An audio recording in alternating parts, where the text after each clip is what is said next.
bertemu dengan saya, Pak Guru Maruntung Cihoming, dalam channel YouTube saya, Pak Guru Official. Pada kesempatan ini, kita akan membahas soal-soal tes wawasan kebangsaan. Nah, yang pertama teman-teman kita akan lihat di sini ya. Lembaga negara yang berwenang untuk membuat undang-undang adalah A. MPR, B. DPR dan Presiden, C. DPR, DPRD dan DPD, D. Presiden dan Menteri Hukum dan HAM, E. Mahkamah Agung dan Mahkamah Konstitusi. Nah, teman-teman, cara mengerjakan yang pertama adalah maka kita akan lihat dengan nalar kita secara sederhana ya. Nah, misalnya kita dari bagian paling bawah misalnya Mahkamah Agung dan Mahkamah Konstitusi itu jelas tidak membuat undang-undang. Maka ini kita silang ya, teman-teman. Berarti bukan ini. Kemudian Presiden dan Menteri Hukum dan HAM ya. Nah, di sini kan ada Menteri Hukum dan HAM, berarti jelas ini bukan masuk ya. Menteri Hukum dan HAM itu tidak pernah uh, berwenang untuk membuat undang-undang ya. Nah, kemudian DPR, DPRD dan DPD. Nah, di sini kan ada DPRD nih.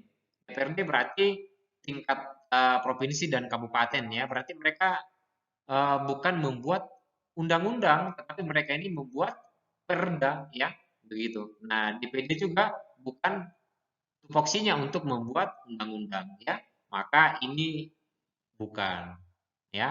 Nah, kemudian kita lihat yang A misalnya MPR. MPR ini kan terdiri dari DPR, DPR dan DPR dan DPD ya. DPD. Nah, ini. Jadi MPR terdiri dari DPR dan DPD. Nah, ada DPD-nya. DPD kan bukan lembaga yang bertujuan untuk membuat undang-undang, maka bukan A, ya. Nah, maka jawaban yang benar udah otomatis adalah B, teman-teman, ya. Jadi jawaban yang benar adalah B. Nah, bagaimana pembahasannya kita akan lihat di bawah ini. Nah, ini teman-teman pembahasannya, ya. Kita nanti berpedoman kepada Undang-Undang Dasar Negara Republik Indonesia tahun 1945 pasal 5 ayat 1 ya. Maka teman-teman saya sarankan harus membaca Undang-Undang Dasar Negara Republik Indonesia tahun 1945 mulai pasal 1 sampai pasal yang terakhir teman-teman ya. Nah, kita lihat bunyinya apa. Nah, pasal 5 ayat 1 berbunyi Presiden berhak mengajukan rancangan undang-undang kepada Dewan Perwakilan Rakyat. Jadi DPR dan Presiden lah yang berwenang untuk membuat undang-undang itu. Ya, begitu teman-teman. Nah, kemudian kita next untuk yang nomor 2. Nah, hierarki peraturan perundang-undangan menurut Undang-Undang Nomor 12 Tahun 2011 adalah.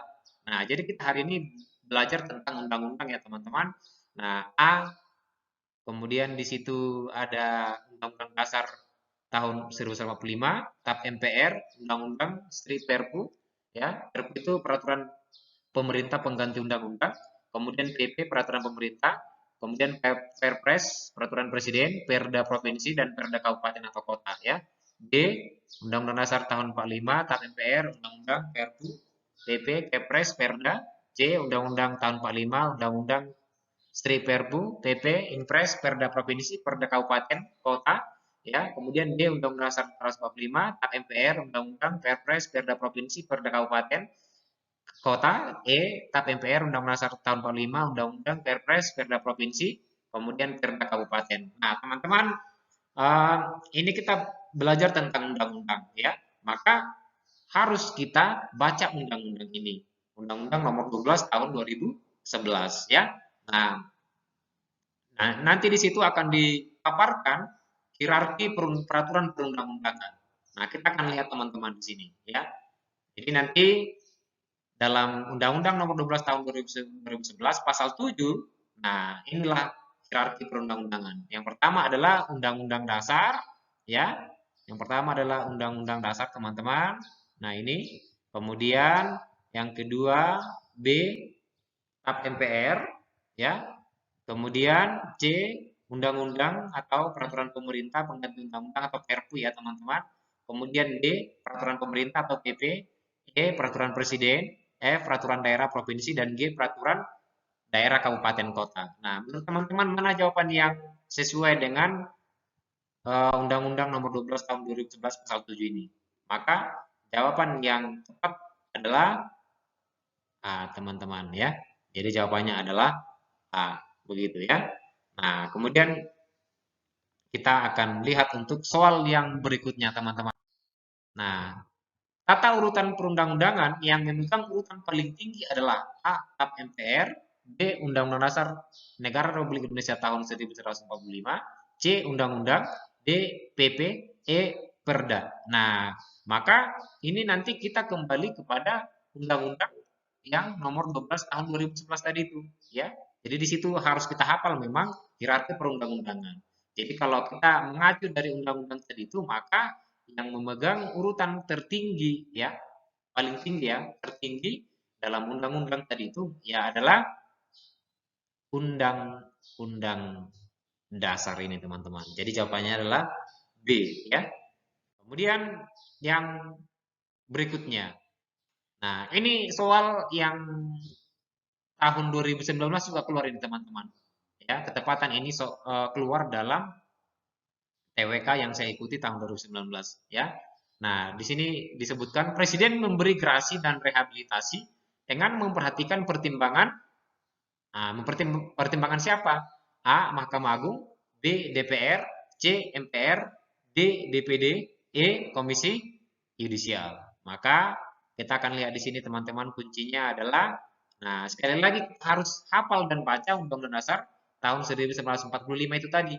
Nah, khususnya pasal 14 ayat 1 dan 2 ya. Nah, pasal 1 dia katakan Presiden memberi gerasi dan rehabilitasi dengan memperhatikan pertimbangan Mahkamah Agung. Maka jawabannya adalah A. Nah, kemudian nanti teman-teman misalnya kalau diganti soalnya, Presiden memberi amnesti dan abolisi dengan memperhatikan pertimbangan. Nah, bisa jadi nanti yang soal ini yang dimasukkan begitu ya. Jadi tergantung dari pembuat soal itu bagaimana. Nah, sekali lagi yang penting teman-teman harus pahami yang memberikan gerasi dan rehabilitasi itu presiden dengan memperhatikan pertimbangan Mahkamah Agung. Kalau amnesti dan abolisi itu dengan memperhatikan pertimbangan DPR, ya, teman-teman.